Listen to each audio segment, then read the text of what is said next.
Hello everybody, welcome to my channel.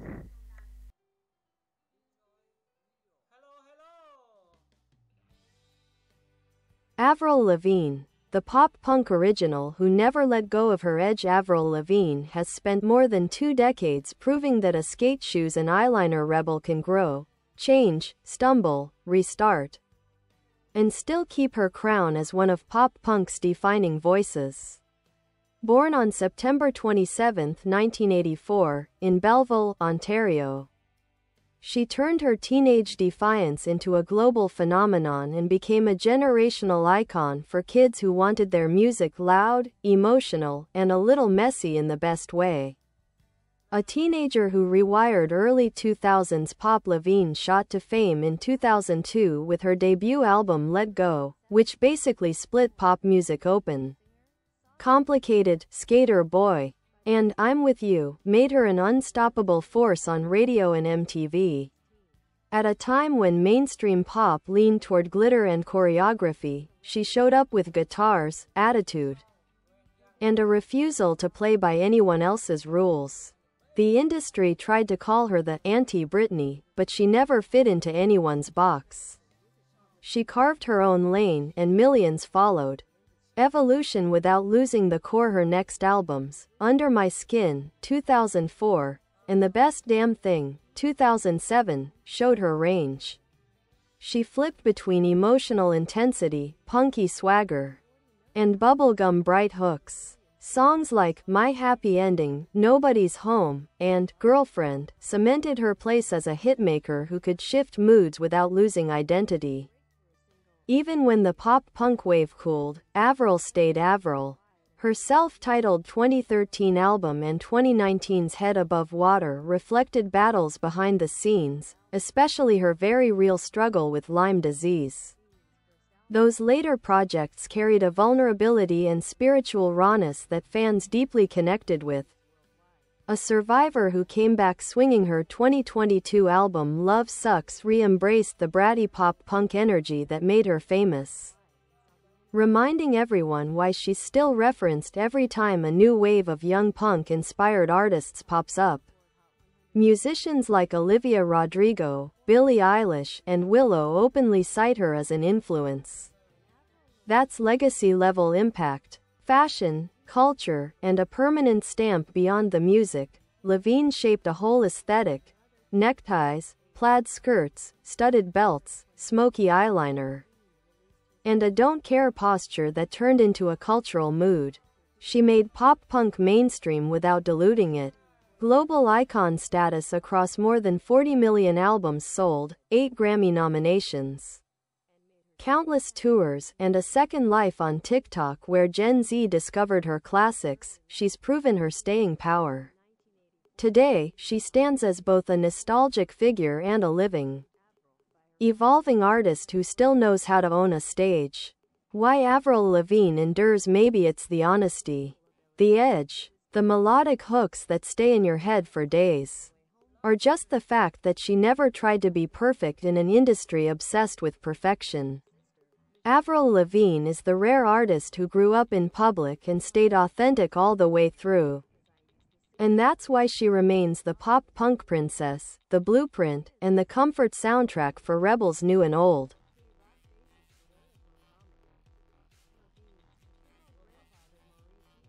Further look: Avril Lavigne's journey, artistry, and cultural impact. Early life and the making of a rebel. Avril Ramona Lavigne grew up in a tight-knit Canadian family that encouraged her musical instincts early. She was singing in church at age 2, writing songs by her early teens, and performing wherever she could.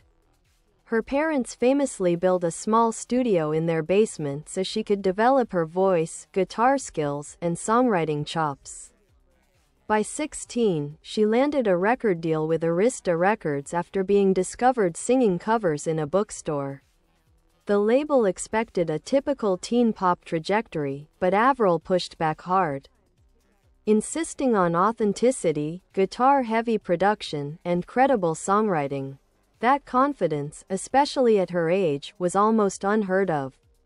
Let Go, an era-defining debut. When Let Go dropped in 2002, it didn't just launch a career, it launched a cultural reset. The tone of the early 2000s suddenly shifted. Teens who didn't identify with glossy pop finally had an idol who spoke their language. The album's rawness stood out, complicated, tackled social masks and fake behavior. Sk8er Boi became the ultimate outsider anthem. I'm With You showed she could deliver emotional ballads with real weight. It sold over 16 million copies and turned a small-town Canadian teenager into a global superstar. Creative rebirth with Under My Skin, her 2004 follow-up Under My Skin, deepened her artistry. Co-written largely with Chantal Kreviazuk, the album was darker, emotionally richer, and more personal. Themes of loss, identity, and emotional growing pains ran through tracks like My Happy Ending, Nobody's Home, Fall to Pieces. It was a coming-of-age record that felt honest instead of manufactured. Peak pop-punk energy. The Best Damn Thing, If Under My Skin was introspection, The Best Damn Thing, 2007, was pure attitude. Girlfriend became one of the biggest hits of her career, topping charts worldwide and proving her ability to dominate the pop landscape. The album's bratty fun made Avril a style and cultural staple all over again. Life behind the scenes. Personal trials and resilience. Despite the fame, Avril's life wasn't all fast cars and power chords. Her battle with Lyme disease, which began around 2014, left her bedridden for months and forced her into a long hiatus. She later described that period as one of the darkest of her life. But the comeback was powerful. Her 2019 album Head Above Water reflected her fight for survival. The title track became an emotional anthem for anyone facing overwhelming hardship. She didn't hide her struggle. She turned it into art. Later career and reinvention. Avril's 2022 album Love Sucks marked a vibrant return to her punk pop roots. With collaborators like Travis Barker, Machine Gun Kelly, and Mod Sun, she tapped into the resurgence of pop punk and showed she wasn't just an early 2000s memory. She was part of the revival. Her image softened with time but never lost its core: rebellious, fun, sharp-edged, heartfelt. Impact on fashion and aesthetics. Avril's style has been imitated endlessly.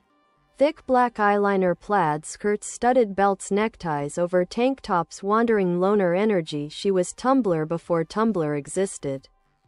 She defined a whole wave of anti-pop aesthetics that mixed teen angst with street punk. Acting, philanthropy, and beyond. Avril has dabbled in acting. Voice acting in Over the Hedge, 2006, appearances in films like Fast Food Nation, cameos in music videos and TV shows. Through the years she also launched the Avril Lavigne Foundation, focusing on Lyme disease, serious illness, and disability. Legacy and influence. Few artists have bridged generations like she has. Modern musicians openly credit her with shaping their sound. Her debut album continues to trend on social media, and Gen Z considers her a nostalgic figure while also embracing her current work. Her legacy is built on authenticity, emotional honesty, rebellion with heart, timeless songwriting. Where Avril Lavigne stands today, she's still touring, still making music, and still showing up as herself. She didn't burn out. She didn't fade away. She evolved. Avril Lavigne's story is ultimately one of longevity, authenticity, and the ability to resonate with fans across eras. She proved that an outsider can become a global icon without ever sanding down her rough edges.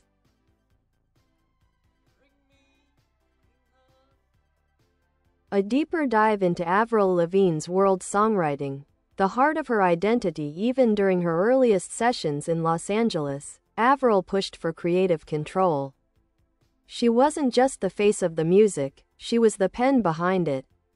Producers like The Matrix have said she walked into sessions fully loaded with melodic ideas, lyrical concepts, and a clear sense of what she wanted.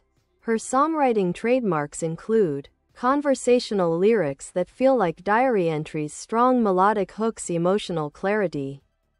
Whether she's angry or vulnerable, riffs and chord progressions pulled from punk and alt-rock traditions, her ability to write songs that feel personal but universal is a big reason her early hits still dominate nostalgia playlists. Her voice, a signature sound. Avril's vocal tone is instantly recognizable. It's youthful but gritty, sweet but with a bite. Her voice sits right in the emotional pocket that pop-punk thrives on. Over the years, her voice matured, gaining depth and warmth, especially after her Lyme disease struggle. In Head Above Water, you can hear that change clearly. It's not just technique, it's lived experience. Pop-punk's global ambassador before social media shaped trends, Avril did it the old-school way, touring the world relentlessly. Her shows in Asia, South America, and Europe turned her into a genuine global figure, not just a Western pop star. In many countries, she was their very first introduction to pop-punk. And she made it accessible, fun, and emotional. It's no stretch to say she helped globalize the genre. The misunderstood side of her public image. Avril's fame came with speculation and online rumors, some wild enough to become long-running internet myths. She handled them with a mix of humor and distance, never feeding into negativity and instead keeping attention where she wanted. Bye bye. Thanks for watching. Bye.